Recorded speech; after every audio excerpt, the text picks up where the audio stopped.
남자들도 각자의 취향이라는 것이 있겠지만 공통적으로 좋아하는 여자들의 특징이 있을까요? 예를 들어서 가정이 있는 남자가 아내를 외면하고 나 이 여자랑 바람 피우고 싶다. 이런 생각까지 들게 하는 여자들의 특징이 있을 것 같아요. 네, 있습니다. 여성들만의 특징이 아니라 매력적인 사람들이 가진 특징이 있어요. 네, 그런 사람들을 만나면 사랑에 빠지기도 하고 사랑을 나누고 싶고 이런 생각이 들죠. 세 가지가 있는데 첫째는 의존성이고요. 둘째는 자율성, 셋째는 책임감이라고 할 수 있습니다. 이 세 가지를 다 갖췄다. 어떤 남자에게든 사랑을 다 받을 수 있고 그 남자를 내가 지킬 수 있다. 이야기할 수 있죠.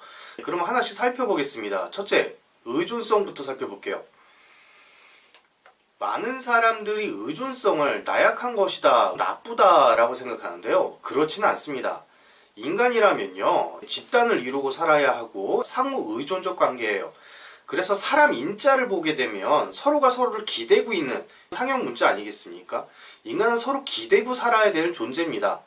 그런데 내가 의존성이 부족하다? 그러면 내가 상대방을 찾지 않는다는 이야기고 상대방과 가까워질 수 없다는 이야기입니다. 인간이라면 누구나 다 좋은 사람이고 싶어요. 그리고 가치를 느끼고 싶습니다. 난 당신 필요 없어요 라고 의존성을 발휘를 하지 않는다고 하면 상대방은 난 저 사람한테 무가치한 사람인가 생각이 되겠죠. 의존성이라는 건 뭐예요? 나 당신 필요해요. 당신의 도움이 필요해요. 당신은 내 곁에 있어야 돼요 라고 요청하는 것이에요.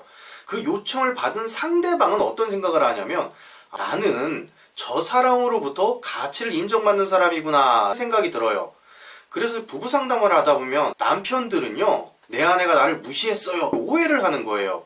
아내분들이 너무 독립적이고 혼자서 모든 걸 다 해결하셨기 때문에 남편 입장에서는 내 아내에게 무가치한 사람이구나 라고 생각을 하고 아내가 나를 무시했다 오해를 하는 거죠. 그래서 저는 그런 부부 상담을 하게 되면 남편한테 많이 의지하세요 라고 이야기를 합니다. 그렇게 되면 남편 입장에서는 내 아내가 나에게 많이 의지하고 있고 나를 가치 있는 사람이라고 생각하고 나를 괜찮은 남자라고 생각하는구나 생각이 든다는 얘기죠. 그런데 내가 의존적이지 못하다라는 건 왜 그러냐면요, 성장 과정에서요 너무 독립적으로 성장하셔서 그래요. 아버지가 돌아가셨다거나 이혼으로 인해서 어머니와 떨어져 사는 경우, 이런 경우에는 내가 독립적으로 많은 일을 해나갈 수밖에 없습니다. 그렇게 성장해왔고 그렇게 잘 살아왔기 때문에 독립적으로 살고 누군가한테 기대지 않고 사는 것이 건강한 삶이다 라고 생각했을지도 몰라요. 기대셔도 괜찮습니다. 편하게 기대세요. 근데 이런 질문을 할 수 있어요. 제가 아무리 의지하려고 해도 제 남자는 저를 받아주지 않는데요? 그런 남자들 같은 경우에는요, 책임감이 조금 부족하다거나 또는 지금 힘들어서 그렇습니다. 마치 이런 거죠. 내가 기대고 싶은데 네가 더 나한테 기대니 나는 더 힘들다, 이런 표현일 거예요. 아무리 의존을 하려고 해도 상대방이 잘 받아주지 않는다, 그럼 그 사람은 나보다 더 의존이 필요한 사람이구나 라고 해석하시면 됩니다. 매력적인 사람 두 번째 조건이 뭐냐면 자율성입니다. 자율성은 뭐냐면요, 눈치 보지 않고 내 맘대로 행동하는 거예요. 내 맘대로 행동한다고 해서 법적인 문제를 일으킨다거나 도덕적으로 문제를 일으키는 행동을 이야기하는 건 아닙니다. 하지만 이런 분들이 있죠. 남의 눈치를 너무 많이 보고 전전긍긍하고 저 사람이 기분을 상하게 한 거 아닌가? 저 사람이 기분을 맞춰줘야 되는데 이러고 사시는 분들이 있습니다. 매력 하나도 없습니다. 오히려 더 개방적이고 눈치 보지 않고 내 주장 잘하고 이런 사람이 훨씬 더 매력적이에요. 자율성이 높다는 건요, 첫 번째, 남의 눈치를 보지 않는다. 두 번째, 그래서 내 주장을 잘한다. 셋째, 행동에 거침이 없다. 넷째, 그래서 즐겁게 산다. 다섯째, 그래서 행복한 사람이다 라고 이야기할 수 있습니다. 사람이라면요, 누구나 다 행복하고 즐거운 사람과 함께 교제를 맺고 싶지 않을까요? 아무리 매력적이고 예쁜 미모를 가졌다고 하더라도 남의 눈치를 보고 전전긍긍하고 상대방한테 욕먹지 않으려고 사는 사람은요, 굉장히 찌질해 보여요. 그러면 나는 왜 이렇게 자율성이 억압됐으며 남의 눈치를 많이 보는가? 그 이유는요, 남들에게 욕먹지 않는 사람이 되어라, 도덕적으로 완벽하게 살아야 된다 라는 교육을 받은 경우입니다. 이런 분들 같은 경우에는 어쩔 수 없이 눈치를 볼 수밖에 없죠. 또는 성장 과정에서 급격한 변화가 있는 경우 있습니다. 부모님과 어릴 때 떨어져 살았어요. 할머니나 할아버지랑 같이 살다가 내 집에 딱 왔는데 부모님이 너무너무 어색해요. 눈치를 많이 봤어요. 이런 경우도 있습니다. 어떤 이유에서든지 내가 비난을 받는다거나 혼이 난다거나 욕먹는 것 두려워하지 마십시오. 억압된 거 푸시고 행동하고 싶은 대로 그냥 행동하시면 됩니다. 첨언을 하나 드리자면, 이제 상담을 할 때 이런 질문 많이 하시는 분들이 있습니다. 선생님, 저는 A처럼 행동해야 되나요? B처럼 행동해야 되나요? 선생님, 저는 A를 선택해야 되나요? B를 선택해야 되나요? 그런 질문을 하는 거는 잘못된 선택을 하면 안 된다. 남들한테 피해를 줘서 안 된다라는 생각 때문이고 남들 눈치 보기 때문입니다. 그래서 저는 어떤 결정도 내려드리지 않고 하고 싶은 대로 하세요. 당신 마음대로 하세요. 억압된 자율성을 회복되세요. 라고 말씀드리는 겁니다. 그런데 내 남자가 나의 자율성을 불편하게 생각하는 경우 있습니다. 왜 그럴까요? 그 또한 남들 시선 많이 신경 쓰고 남들한테 욕먹으면 안 된다고 공부했고 양육받은 환경에서 혼이 많이 났다거나 그런 분들입니다. 그래서 내 삶의 행복보다는 남들 기준대로 살아가려는 불쌍한 사람입니다. 그러니까 품어주시기 바랍니다. 매력적인 여자가 되는 세 번째 조건이 뭐냐면 책임감이죠. 여기서의 책임감은 첫째, 내 불편한 건 내가 책임진다는 얘기입니다. 내 감정 내가 책임지는 거예요. 내 슬픔 내가 책임지는 거예요. 내 분노 내가 책임지는 거예요. 내 결핍 내가 책임지는 거예요. 이게 가능하다고 하면은 무엇이 가능하냐면 제가 항상 정리, 정돈, 청소, 청결 이걸 습관화해라 라고 강조하죠. 이게 책임감의 시작입니다. 내 환경과 나의 불편함을 스스로 책임질 수 있는 분들이 타인의 결핍과 타인의 불편함도 책임져 줄 수 있어요. 마치 모성이 나타나는 겁니다. 아이가 울고 있을 때 엄마가 가서 안아준다거나 아이가 힘들어할 때 엄마가 다독다독 해주는 모성이 나타나요. 그리고 모성을 여성이 발휘했을 때 남자들이 포로록 빠질 수밖에 없어요. 모성을 기대하는 마음. 프로이트는 이런 현상을 오이디푸스 콤플렉스라고 했습니다.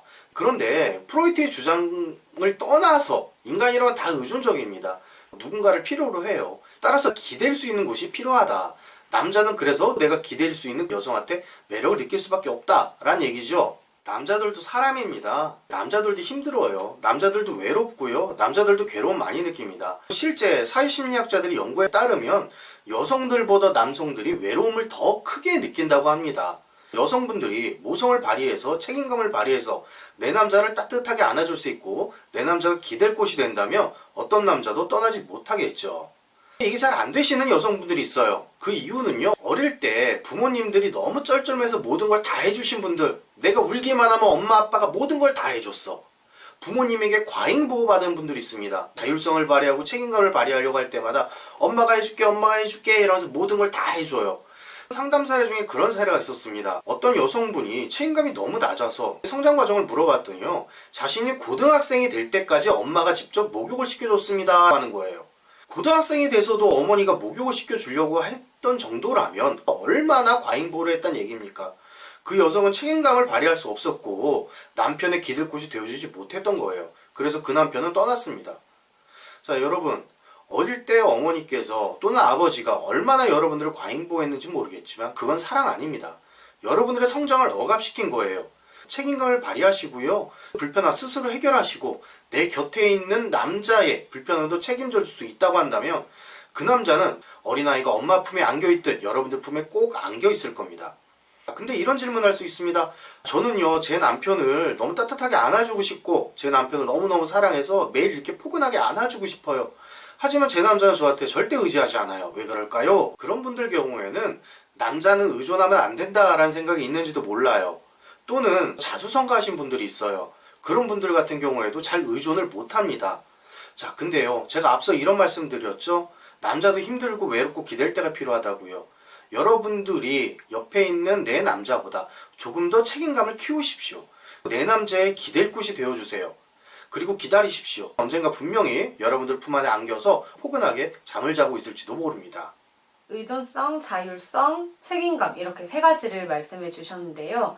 아무리 노력해도 온갖 노력을 해도 세 가지가 안 되시는 분들도 있을 거예요. 그런 분들은 무엇부터 시작을 해야 할까요? 그들의 경우에는 성장 과정에서 트라우마가 있을지도 몰라요.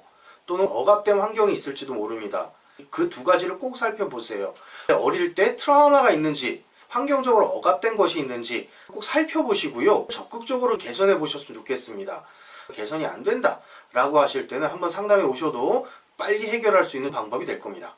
네, 오늘도 유익한 말씀 감사합니다. 네, 감사합니다.